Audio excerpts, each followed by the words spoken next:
Hey every pony, Pinkie Pie here, and today I'm going to be reading a My Little Pony fanfiction written by MasterWeaver entitled Pinkie Pie, Psychologest. The first chapter is a matter of monetary meagerness. So let's get started. The day started like any other, with stretches, smiles, and silliness. Well, after all, that's what the Cake Twins expected from their semi-half-adopted sister-cousin friend, and that's what she gave them. Regularity was an important part of a foal's development at this point, something she knew all too well. After ensuring they were ready for the day, and ensuring that Pound Cake had a clean diaper, she descended the stairs and prepped the oven, starting the first batch of display muffins. Today was going to be superfabulous-tastic. She had no idea what that meant, but it had to be positive. Pinkie Pie? Carrot Cake wandered down the stairs, smiling as the apprentice baker set up cake ingredients. Wow, up and around already. How do you do it? The party pony giggled. I just wake up and oh my gosh, I forgot to get gummy! She zoomed up the stairs. Carrot glanced at the ovens. 10 seconds later, Pinkie reappeared, none the worse for wear. Okay, that's done. Anyway, so I'm planning a party for Rainbow Dash on Thursday, and I looked at my saved up stock and realized I don't have enough party supplies to fill up the party cannon properly, so I'm gonna need to go shopping, but I'm almost out of it, so I was kinda hoping maybe you could give me my pay for the month just a teensy bit early? The stallion looked into the quivering blue eyes. He had suspected this day would come soon, and now he had to steel himself. Pinkie, you already got paid in advance. Last week. Oh, okay, how about for next month? You've got this month and next month's pay. He sighed. I can't let you have any more money until next month is over. You see, it's bad for business. Oh. It was rare to see Pinkie sadden, but it wasn't unheard of. The fact that her mane deflated, though, was more than enough to make Carrot Cake worry. If he didn't act swiftly, well, he didn't know what would happen. Maybe you could, take up some extra work? I know you have plenty of spare time. Yeah, but where would I go? I mean, I'm all bouncy and nonsensical and random, and most ponies that hire aren't looking for that. Now, that's not the way to look at things. Think about your talents, and not your weaknesses. Pinkie gave Carrot Cake a deadpan stare. My special talent is partying. Look where I am now. Not what I meant. Your special talent is not your only talent. Why, he floundered for a moment before smiling in epiphany. You've reorganized all the cupboards, and you also made those things you use, the gyrocopter and party cannon. An inventor and an organizer. What about that, eh? Pinkie blinked, a smile starting to spread across her face as her mane poofed up again. Really? You think that those are good things about me? I know it. All you have to do is find some pony willing to pay for those, and you're set. Yeah, I can just wander around town and organize and invent and... Oh, but I use my party budget to invent, and organizing isn't really something ponies want to pay for, you know, especially from me. They see me as only a silly filly who eats 10 cakes at a time. Okay, so maybe those aren't marketable, but you see my point. Maybe you have some other talent that can help you find spare bits.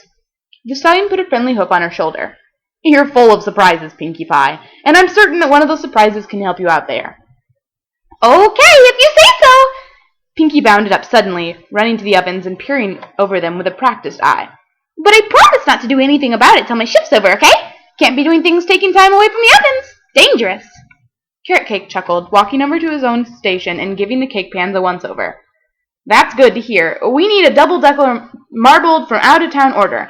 Apparently some Canterlot pony heard about us and wanted to have our cake for his dance party. Okie dokie dokie! I'm on it. You want me to help you write a resume?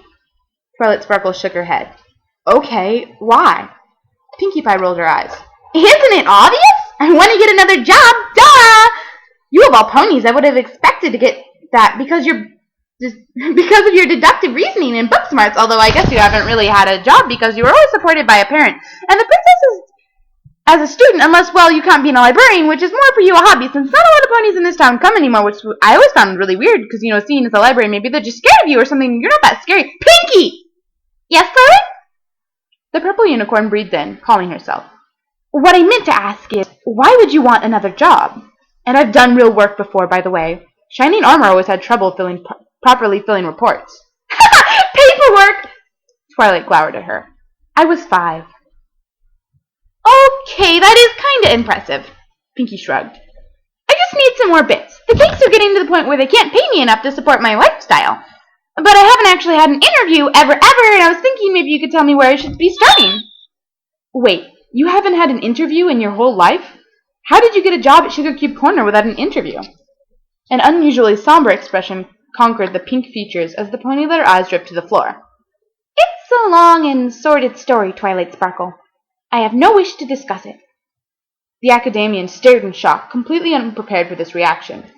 Seeing Pinkie Pie serious, using serious words, she backed up a bit, awkwardly floundering around for some way to cheer her friend up. Oh, I didn't, I guess that's okay. I was just curious. Of course you were, silly Billy! You are a questioning pony, and questions are things that need answers! Pinkie bounced up to Twilight, regaining her trademark smile. But don't you worry your silly willy little head over it at all. Auntie Pinkie has forgiven you already. Auntie Pinkie? Twilight raised an amused eyebrow. I am a year older than you, Pinkie pointed out. Touché. Twilight grabbed a pen and paper with her magic. All right, so let's start with your education. Did you complete elementary? I was homeschooled, but I did finish all my classes before I left home. A raised eyebrow from the unicorn. Okay, that makes sense.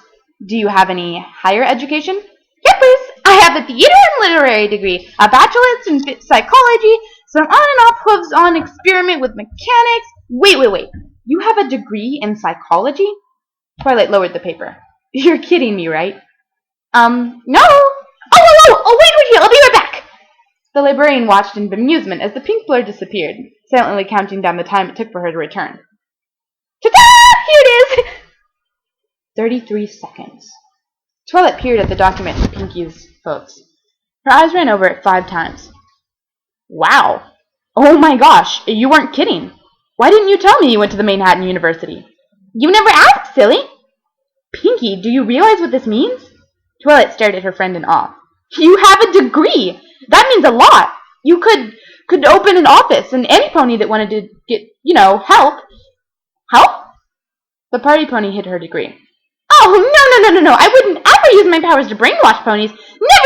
Never! No, I'm not saying that. Look, maybe it takes an outsider view, but a lot of the ponies in this town have serious problems. I could pull the right paperwork, and all you'd have to do is talk to them about it. I'm pretty sure that's how it works, anyway.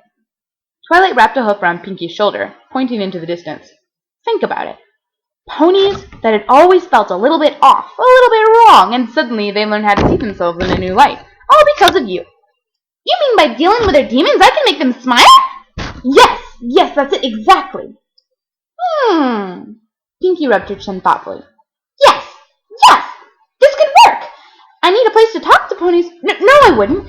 I keep it at home where they'd be comfortable, and I can be super sneaky when I want, so no pony ever has to know that pony needs help. That's ingenious. All you really need is a public mailbox that takes anonymous letters, and advertising. Twilight rushed off to her desk, pulling a fresh sheet of paper out. Pinkie Pie, Psychologist. Psychologest! The unicorn paused. What? With an E! Pinkie walked up and pointed at the paper. Deliberate misspellings are silly, and ponies see me as silly. I have to build on my reputation, or no pony will take me seriously. What? Trust me, Twilight. I've advertised enough parties to know how to get ponies' attention. Psychologist!